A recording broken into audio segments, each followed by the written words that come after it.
Some women shape us quietly, others shape us boldly. But the mothers who raise us never truly leave us.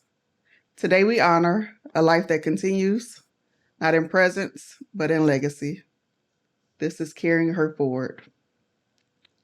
Hello, Maria. How are you? Hello, I am well. And yourself? I'm good. I'm good. Very Thank good, you so very much for good. being here today. Glad to be here. Yes. So today you want to do some honoring of your mom? Sure. All right. So let's get into it. Okay. So tell us about your mother. Who is she beyond the title of mom? Beyond the title of mom, I would say she was a conqueror. I guess you want to know why. Mm-hmm. Yes, please. I guess early on in my childhood, watching my mom work a full-time job, then do something she loved, perhaps part-time, which she and my dad had a store. And then we moved to South Carolina. And I'm sure she conquered some things when we lived in Massachusetts. But I say she's a conqueror because when we moved to South Carolina, in less than 1 year, she had an aneurysm. I was 10, my sister was 12.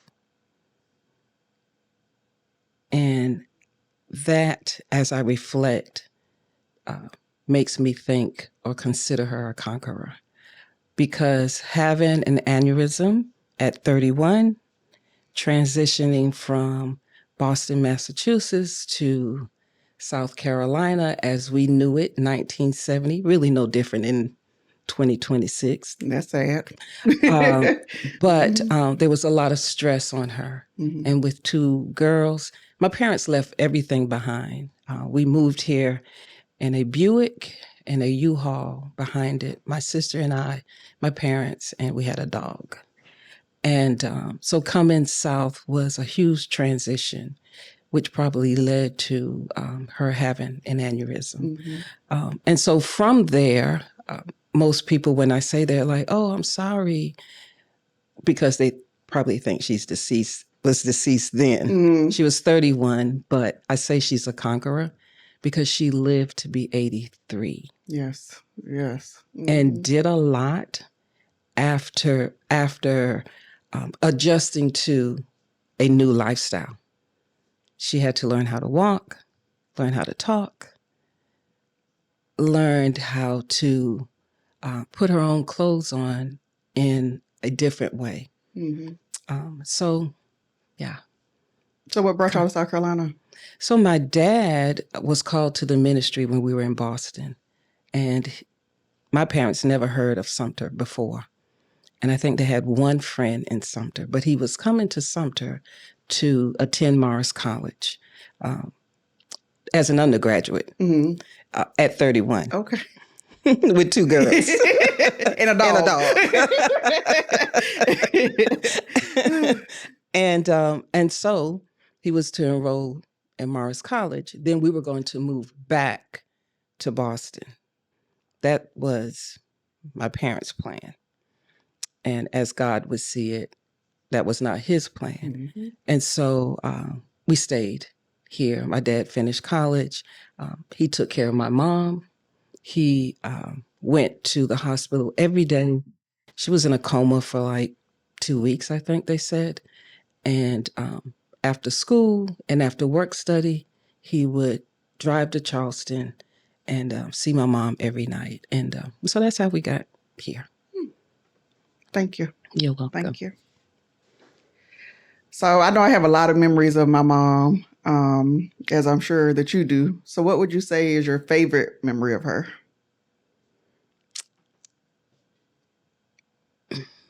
I would say my favorite memory of her was using her hands.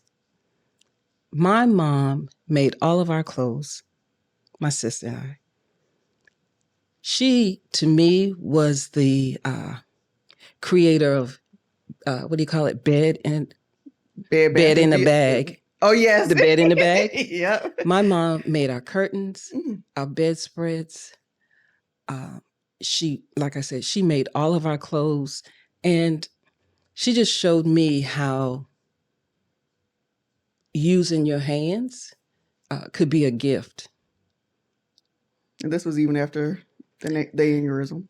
Was Well, able to she do did that before the aneurysm, Mhm. but interesting enough, she continued it with one hand after Really? the aneurysm. Yes. Mhm. So what can you make, Maria? I like that question because it's like, yo, you can't sew. Well, yes, I can, Okay. ma'am. I made my wedding gown, my girlfriend and I. Really? Yes, ma'am. We made all the ties and cummerbunds. We made the bridesmaids dresses and the two little flower girl dresses. Yes, ma'am, Really? I can Go sew. ahead. Go ahead. Would I do that again? No. Get married? Yes. But So no. Oh, so is it just you and your sister? That's it. Okay. Mhm. And it was the dog. It Yeah, was that dog is gone. Oh, it's funny. But I'm a dog lover, and I've never heard of a funnier dog name until my fiance one time shared that they had a dog, and guess what his name was? Puppy. Dog. Oh, I was close. I said, how much effort was put into that? I don't know. Puppy. How about we name you Boy? Right. So if you had to choose, we say as mothers ourselves that we don't have favorites. But if you had to choose who was your mom's favorite child out of you and your sister, who would it be and why? My sister. Really? Mhm. And why is that? I would say she was a favorite, particularly after she got sick. My sister was the one that kind of helped take care of her, so to speak, at that time. hmm I am a daddy's girl. Okay. Yeah, I make that known. I know that's right. I am too. Okay. And proud of it. And proud of it.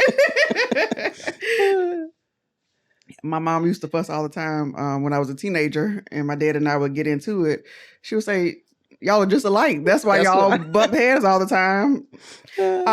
So I've had the pleasure and honor of knowing you for 2 years now. Mhm. And every time I see you, you look so beautiful Oh, thank you. on the inside and out. Thank you. You're truly a beautiful person. And so give me more of that about your mom sewing and about you being a fashionista, because I know that you are, and how the two correlate. Well, I would say that my mom created this monster. Okay. Right. Because as I said, she made all of our clothes. But my parents, they own a store. They call it a millionaire store where they made hats and they sold different things. And they would have fashion shows. Really? Yeah. So my mom and dad would, along with another partner they had in the business.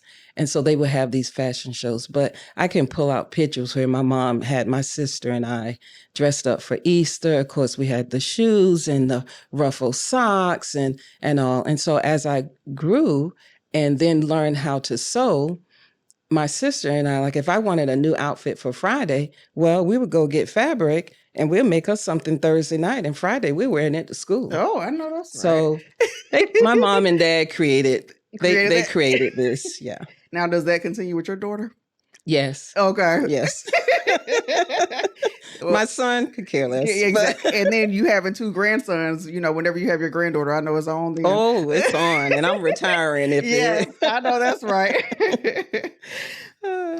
What did your mom affirm in you today that still anchors you? Because I know that, just being a woman, being a Black woman, being in the education profession, just being a mother, it's a lot, that Mhm. happens within us. So what did she do that helps anchor you?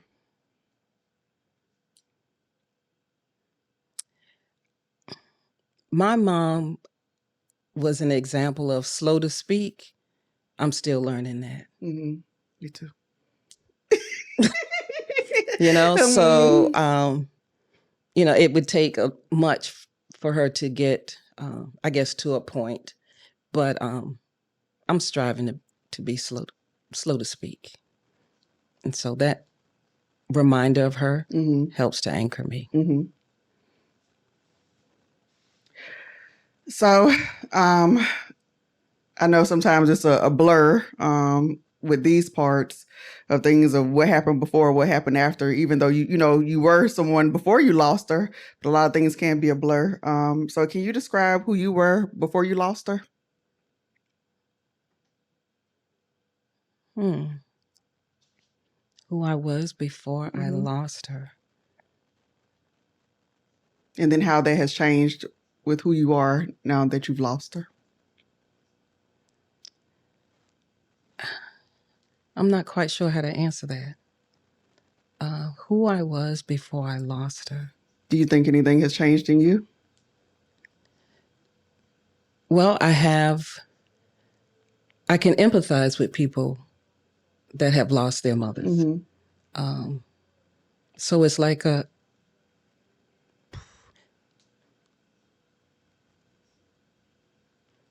now I know. I got you. Mm-hmm.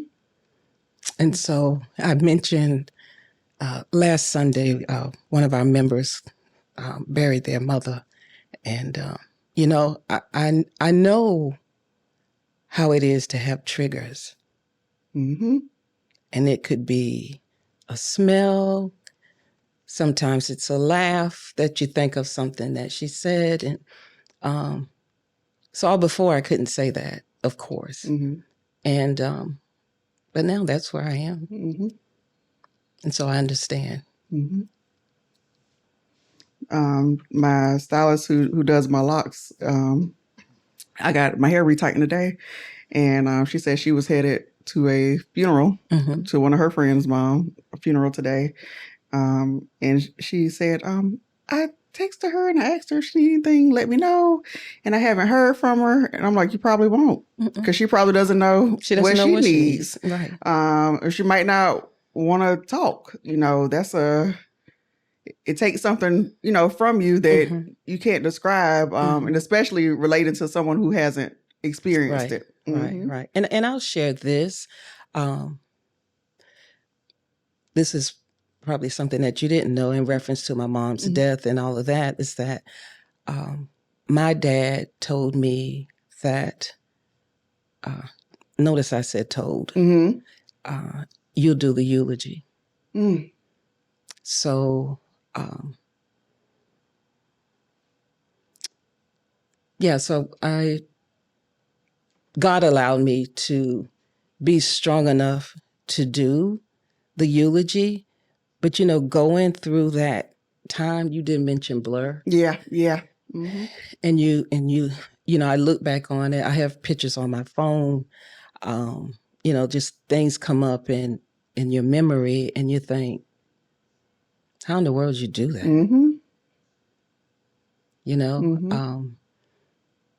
And of course, I wanted to do what my dad said do, but most of all, wanting to please God. But I would have never thought in a million years me would do my mother's eulogy. And to be able to do it. Yeah. And I did my mom's too. Did you? I did. And mine wasn't, it was bittersweet. I felt like nobody knew her as well as I did. I'm the only daughter. I had two brothers by her. One of my brothers passed almost a year to the date after she passed. Wow. So we had been through some things that neither one of them could relate or understand. And then in the end of her life, because my mom was only 50, I took care of her. She lived here. I took care of her. I did everything for her. Not in the end, just her whole life. I've always been her. I always took care of her. And she was very protective over me. And I was very protective over her. So I felt that no one else could, share what I knew and honor my mom like I could. But like you said, it's a blur. I don't remember what I said. I don't remember standing up. I don't remember sitting down. I don't even remember the funeral, to tell you the truth. I remember coming back home and I was exhausted. Yeah. That's all I remember. It was like, yes. So, and just let me, just to something you said that led me to say this is that, so you said you took care of your mother, her entire time, give or take or whatever. And so I mentioned earlier that my sister was my mom's favorite Yes. because she was there when I could not handle the fact that my mom was not the normal mom anymore. And so my sister, who was 2 years older, she was there with my mom. She stayed back and went to college in Sumter. I went away, the whole 9 yards. And my mom, got better within her adapting to her new lifestyle. So I didn't have to stay home because she, had succumbed to this aneurysm. She did a lot. She finished a high school diploma and all. So she was moving on with her life. But interesting enough, though, the latter years were the years that I took care of my mom. And my sister didn't come home. And the times that I needed her to come home, she did. But God does everything for a reason. And those are special memories that you have with her and your time that you have with her. Yeah. And I know your mom, she appreciated that as well. Oh, yeah. Yeah. Oh, yeah. And so, we kind of bump heads at times, but in the end, my dad was like, every time we would take turns. He would do the morning shift if she was in a hospital or at the nursing home. And then I would do the evening. But he says she would always say, Marion, where's Maria? Where's Maria? And so, every night I would tuck her in, make sure she ate dinner, and then we call it tuck her in. And then, we start the next day. But down to the very end, as she was laying there in the living room, and you think, oh, she'll bounce back. Yep. Yep. Yep. And I don't know if that's our mind trying to protect us or how that works, Right. but yeah. Right. Because in reality, that's not the case. Yeah. Yeah. Yeah. So, but yeah. And, you were the baby. So I know she, something about the baby. It's something about the baby. Even my mom and my brother, me being the oldest, she depended on me a lot, but she did a lot for him. Right. And so the expectations of the oldest and the baby are different even in my household. Okay. As a mother, they're different. They're different. They are. They are. They're different. So I know that God is a very important part of your life. And I love that about you. That's a blessing to have, good people around you, to have good spirits around you because, everybody ain't. So, and that's your presence is felt, when you enter a room with that. Did your faith shift any after the passing of your mom? In a positive way. Okay. I was never, there are some people, they become angry when certain things happen or when their parents get ill. Why did it happen to my mom? I had gone through that grief earlier when she first got sick, now that I think about it. And so because of my upbringing and what we're taught at our church, what our pastor, who's my dad, instills in us that in the midst of sickness, you still continue to trust God. You still come in fellowship so that you can gain strength from other parishioners and so on. So my faith became stronger.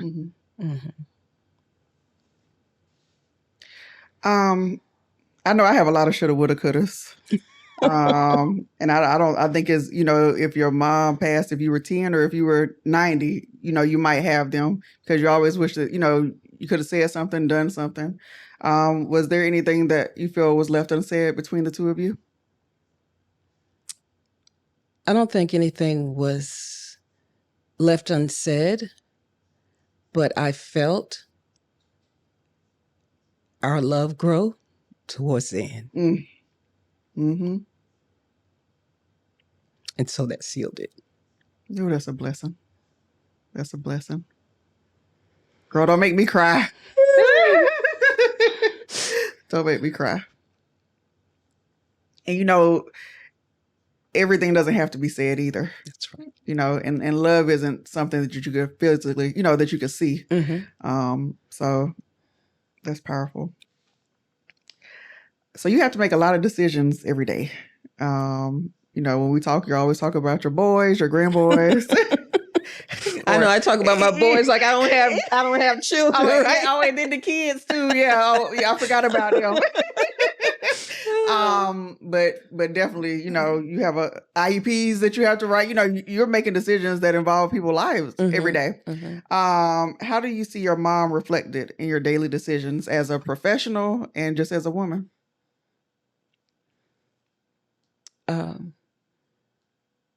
Just be as fair as possible to everyone I come in contact with.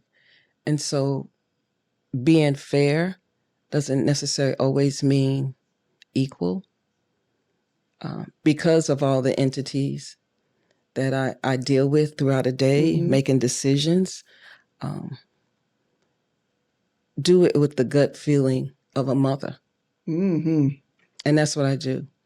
When we're talking about our children at school or in the schools, you know, I fight for them, and I did this as a principal, as if they were the kids that I birthed, like the two that I birthed. And so that's why I say some of the things I say in our meetings, because, you know, I can't believe y'all don't understand what we're dealing with when I say we, our children in the school district and our daily profession. And so, yeah. I kind of lost my train of thought, but yeah. And I know your mom's proud of you about that. My mom had she had a 9th grade education, formal education, but she was one of the most intelligent people I've ever met.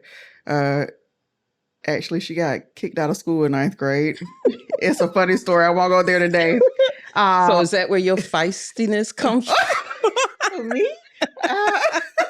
Now I'm making a connection. Yes. But then she went back and got her GED when I was a freshman in college. Okay. And but you know, education was so important, and it was important for me to advocate for people like my mom. You know, that other people would look, you know, down on, or she's from North Carolina. I mean, I'm sorry, New York. Okay. From Buffalo, New York, and she said because she's biracial. And she said she was never white enough for the white people and never black enough for the black people. So she had to fit into a world with that and not being as educated as others. So education was very important. So when I became an educator, she was very proud. And I know your mom is too. Oh, yeah. Yeah. And our moms have a lot in common because I don't know when my mom stopped going to school, but I just know that she got her GED way after she had that aneurysm. Oh, really? Yeah. Oh, yeah. She, but she never really wanted us to say much about it. You know, like that's a big celebration. It is, yeah. But perhaps for your mom, my mom, it's kind of one of those things that maybe they felt that they should have done, but didn't. But hey, they had reasons why they didn't. That's right. But it did not cancel their intelligence. And for them to be the moms that they needed to be, or examples that they needed to be for us and other young girls. That's right. That's right. And how long has it been since she's passed? 2023. So 2023. 3 years. 3 years. Give or take. So what do you do to celebrate her or remember her? So what I do is there are two people in Sumter. Every Mother's Day, I take them plants or flower. My mom loved plants. Mine too. You see all of them? Yeah. And so there's this one person that she has always called me her daughter. Now she has her own daughters, and you know they're my sorority sisters and all. But I always make sure I take her a flower, and so that helps me kind of make it through that time. Do you ever go visit the grave? I do. I went this past September. We were in Florida. My son, he and his wife had purchased a home. And so that weekend on our way back, I didn't realize my husband was going to stop because it was, my parents are from the Low Country, Ridgeland, South Carolina. Okay. And so we stopped by the graveyard. And because that weekend I could not stop crying Mm-hmm. for everything. And I remember telling my husband, like, I can't stop crying. You know, we had some other things like something happened to my car. It was just like a lot going on. Life was life. Life was life. And so, but yeah, so I do go there. So if this was seen by the whole entire world, what is the most important thing that you want them to know about your mom? What legacy did she leave behind?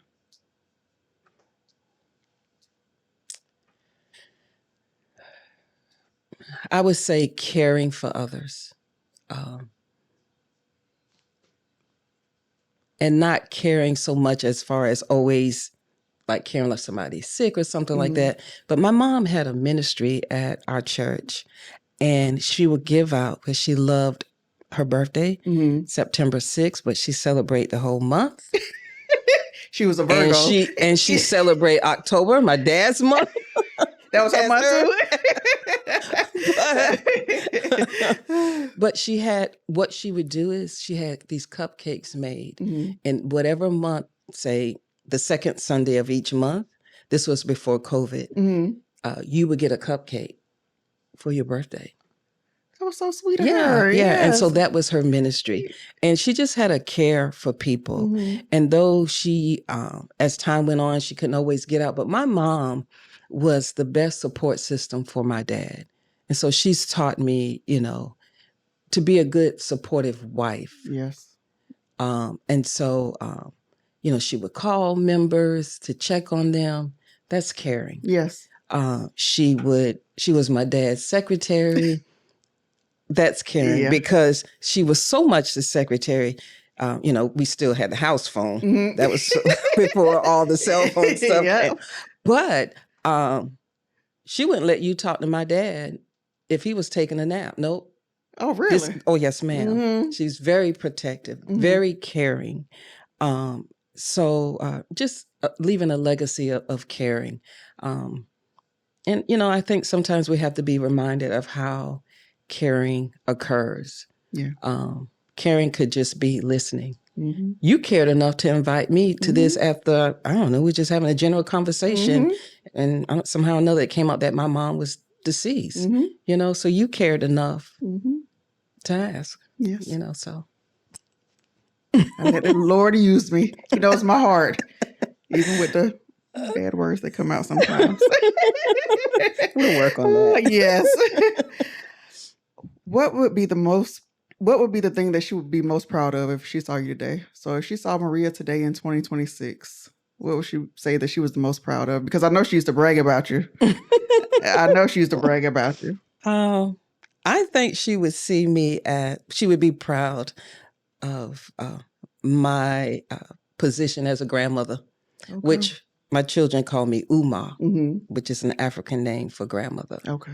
And I think she would be proud too, because the way that my parents brought us up, I mimic those ways with our two kids, my son and daughter. Well, I find myself, it worked for them. Right. So I mimic those same things with my boys, my grands. And so I think she will marvel at the fact that I'm a grandmother and I'm doing those things that she did, not just for my sister and I, but she helped rear my daughter and my son with that one arm. See? You know, even when they were infants, she could pick them up with that one hand. So, yeah. She'll be proud. You are, I've said it before, you're a wonderful grandmother. It's something about grandparents versus the kids, what they do with the kids versus the grandkids. You know, I don't know what it is. I don't know what it is. Hopefully I'll be blessed to find out one day. You will. So the interesting thing, speaking of that, is that I did not allow my son to play baseball. I mean, he was great with basketball. He did football, so. But the reason was, it's too cold when they start. They stay out too late for practice. Yes, they do. Then it's too hot as the season goes on. Then I'm out there sweating and carrying on. Well, guess what I do now? You do it. I take Ace to baseball See? practice. Probably It with a was smile. freezing a couple of weeks ago. Mhm. Now it's hot. Yeah. So my son says, when he called one day, I was on the field, he said, Mom, where are you? I'm at this baseball field. Mom, I can't believe that. I was like, yeah, and it's freezing out. So yes, you do those things. And my grandson does pretty good with it. So he's progressing with it. So now we got to keep it up. You got to keep it up. You created a So, monster, so now you got to I created a continue. monster. So I told him when my son and his wife had kids, you let them play baseball if you want to do baseball. You can So- relive it through them. That's right. Oh yeah, my mom, the thing she did for my girls, it was, I have this funny video. She was she had Wi-Fi just for them. She didn't care about having Wi-Fi. Okay. But she had Wi-Fi just for them in this video. If you don't help Mimi do something, then I won't get the Wi-Fi. And they're like, okay, Mimi, she did whatever for them. I have a table in my garage, and she always says, this was Limarie's table. Keep it until she gets her own place. Oh, so my I still have goodness. that table. That table is ugly. It's old, But it's hers. You better not get rid of it. Exactly. And my daughter is named after her. I don't know if you know Oh. that. Yeah, she's a namesake. My mom's middle name was Lynn. Okay. And then her other grandmother's middle name is Marie. So that's how I Okay. got Lynn Marie. Okay. So yeah. Mhm. Awesome. Yes. Awesome. Yes. Awesome. All right. So in closing, finish this sentence. Because of my mother, I am. Because of my mother,